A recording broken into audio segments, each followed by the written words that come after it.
Hello বন্ধুরা, welcome to my YouTube channel learning light. সবাইকে আমার ইউটিউব চ্যানেল লার্নিং লাইটে স্বাগতম।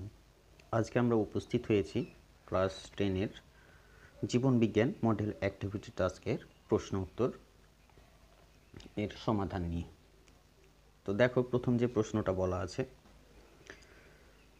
1-1, পাতার মাধ্যমে প্রাকৃতিক অঙ্গজ বংশবিস্তার করে যে উদ্ভিদ সেটি নির্বাচন করো। অপশান ক মিষ্টি আলু, অপশান খ কচুরিপানা, অপশান গ আদা, অপশান গ পাথরকুচি। তো এটা সঠিক উত্তর হবে পাথরকুচি। তোমরা উত্তর কিভাবে লিখবে সেটা আমি এখানে দেখিয়ে দিচ্ছি।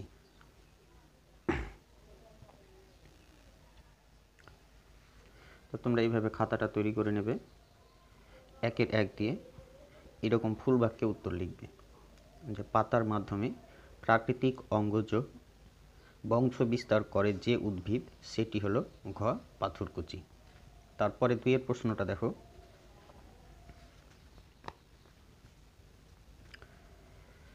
একের 2, সংকরায়ন পরীক্ষার জন্য মেন্ডেলের মটর গাছ বেছে নেওয়ার সঠিক কারণগুলি স্থির করো।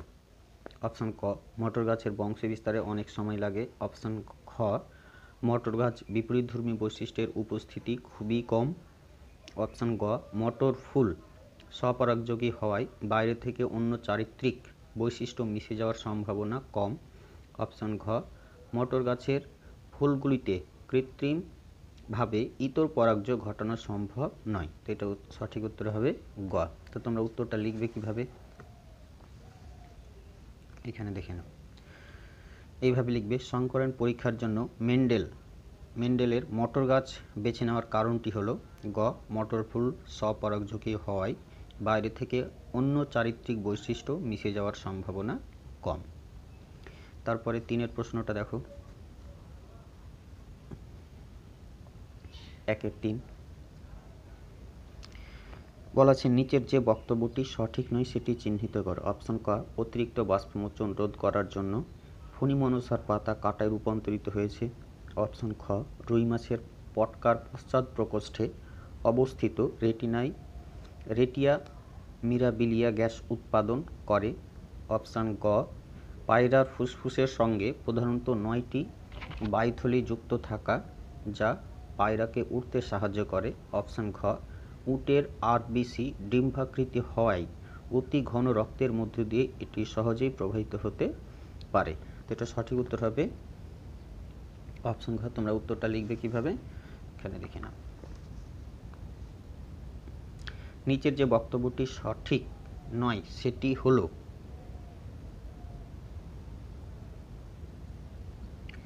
ঘ উটের আরবিসি ডিম্বাকৃতি হওয়ায় অতি ঘন রক্তের মধ্য দিয়ে এটি সহজেই প্রবাহিত হতে পারে। তো বন্ধুরা, এটা হলো আমাদের 1-এর যে 3টা প্রশ্ন ছিল তার উত্তর তোমরা এইভাবে লিখবে। তারপরে দেখো 2-এর যে প্রশ্নগুলো দেওয়া আছে তার উত্তর কিভাবে আমরা করব। তো 2-এর 1 বলা আছে একটি শব্দে বা একটি বাক্যে উত্তর দাও। মানে একটা শব্দে উত্তর হতে পারে এই প্রশ্নগুলোর, বা একটা বাক্যের মধ্যে এর উত্তরগুলো হতে পারে। তো প্রথম প্রশ্নটা কি দেওয়া আছে, মানব বিকাশের বয়ঃসন্ধি দশায় একটি গুরুত্বপূর্ণ বৈশিষ্ট্য উল্লেখ করো। তো একটা বৈশিষ্ট্য আমাদের লিখে দিলেই হবে। তোমরা এইভাবে উত্তরটা লিখে নেবে।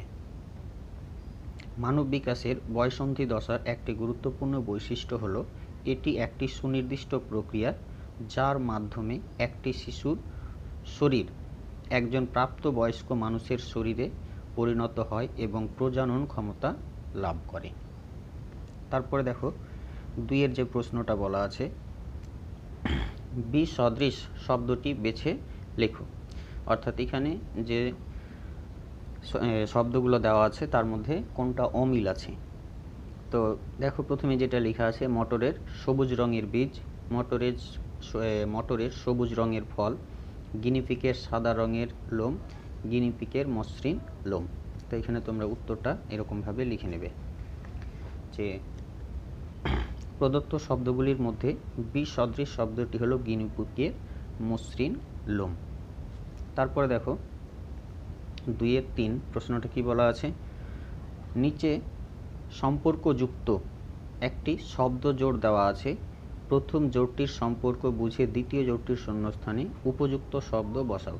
অর্থাৎ এখানে ব্যবহার অব্যবহারের সূত্র, এটা প্রাকৃতিক নির্বাচনের সঙ্গে সম্পর্কযুক্ত আছে একটা শব্দ।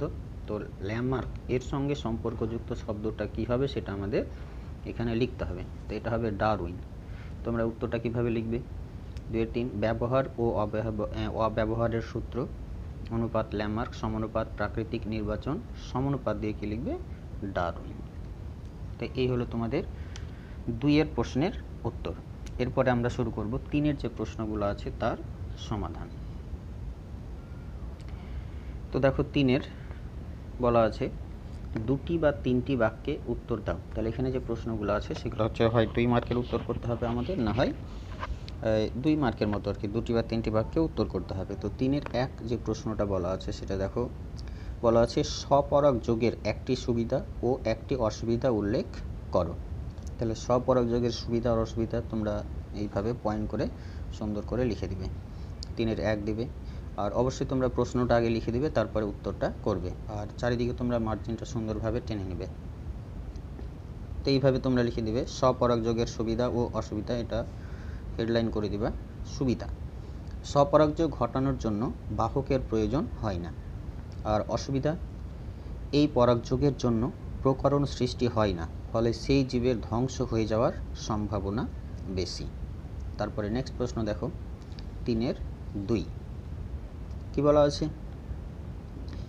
এক সংকর জননে F2 জনুর ফিনোটাইপ অনুপাত সবসময় 3:1 নাও হতে পারে, উদাহরণের সাহায্যে ব্যাখ্যা করো। তো আমরা উত্তরটা এইভাবে লিখে দিয়েছি, তোমরা সুন্দর করে খাতায় লিখে দেবে।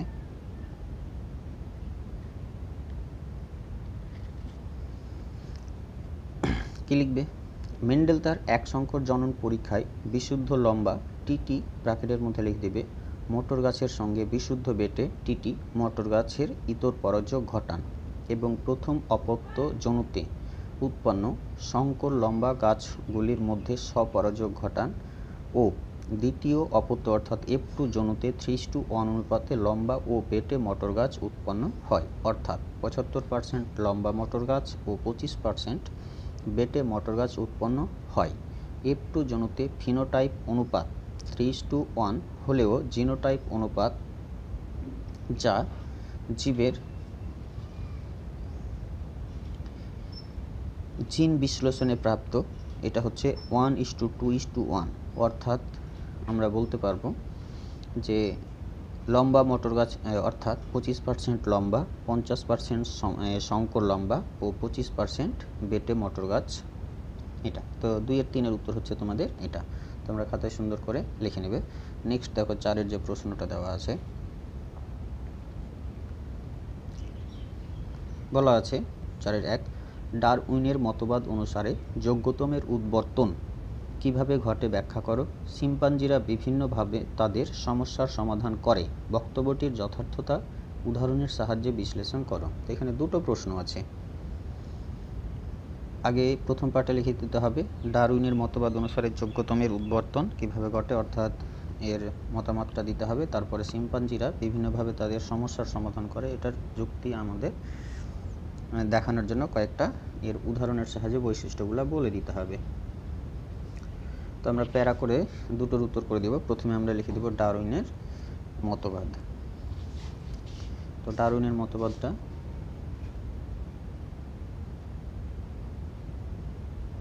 দেখো, ডারউইনের মতবাদ অনুসারে যোগ্যতমের উদ্বর্তন, তোমরা এইভাবে আন্ডারলাইন করে নিবে, তাহলে খুব ভালো হবে আর কি লেখাটা, উত্তরের কোয়ালিটিটা খুব ভালো হবে। তো দেখো কি বলা আছে, ডারউইনের মতে জীবের মধ্যে থাকা অনুকূল প্রকরণগুলি জীবকে অভিযোজনে সাহায্য করে, কিন্তু জীবের মধ্যে থাকা প্রতিকূল প্রকরণগুলি জীবকে অভিযোজনে সাহায্য করে না। ফলে প্রতিকূল প্রকরণযুক্ত জীবেরা ধীরে ধীরে পৃথিবী থেকে অবলুপ্ত হয়, কিন্তু অনুকূল প্রকরণযুক্ত জীবেরা প্রতিকূল পরিবেশের সঙ্গে সহজেই খাপ খাইয়ে নিতে পেরে পৃথিবীতে বেঁচে থাকার জন্য বিবেচিত হয় এবং প্রকৃতি দ্বারা যোগ্যতম হিসেবে চিহ্নিত হয়। একেই যোগ্যতমের উদ্বর্তন বলে। তারপর দেখো সেকেন্ড পার্ট যেটা বলা আছে, যে শিম্পাঞ্জিরা বিভিন্নভাবে তাদের সমস্যার সমাধান করে, বক্তব্যটির যথার্থতা উদাহরণের সাহায্যে বিশ্লেষণ করো। তো এখানে আমরা 3-4টা উদাহরণ দিয়ে এই বক্তব্যটার যথার্থতা বিচার করব। তো আমরা প্যারা করে দেব এইভাবে। সমস্যা সমাধানে শিম্পাঞ্জিদের বৈশিষ্ট্য আলোচনা করা হলো। যেমন 1 নম্বর, ওষুধের ব্যবহার। শিম্পাঞ্জিরা পরজীবী দ্বারা আক্রান্ত হলে ওষুধি গাছের পাতা খায়, ফলে পরজীবীদের ক্ষতির প্রভাব থেকে রক্ষা পায়। হাতুড়ি বা নিহাই এর ব্যবহার। এরা বাদামের খোসা ছড়ানোর জন্য শক্ত পাথরের টুকরোকে নেহাই বা হাতুড়ি হিসাবে ব্যবহার করে থাকে। উই পোকা ধরে খাওয়া।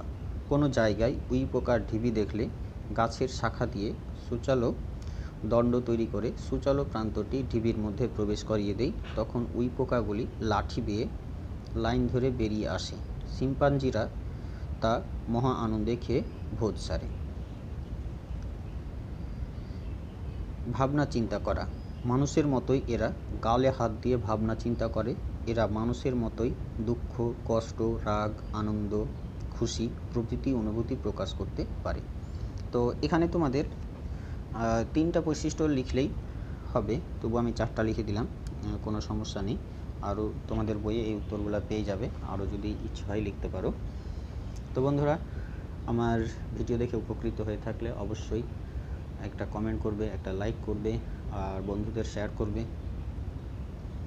আর যারা নতুন দেখছো অবশ্যই তাদের কাছে রিকোয়েস্ট করছি আমার চ্যানেলটা সাবস্ক্রাইব করে দেবে।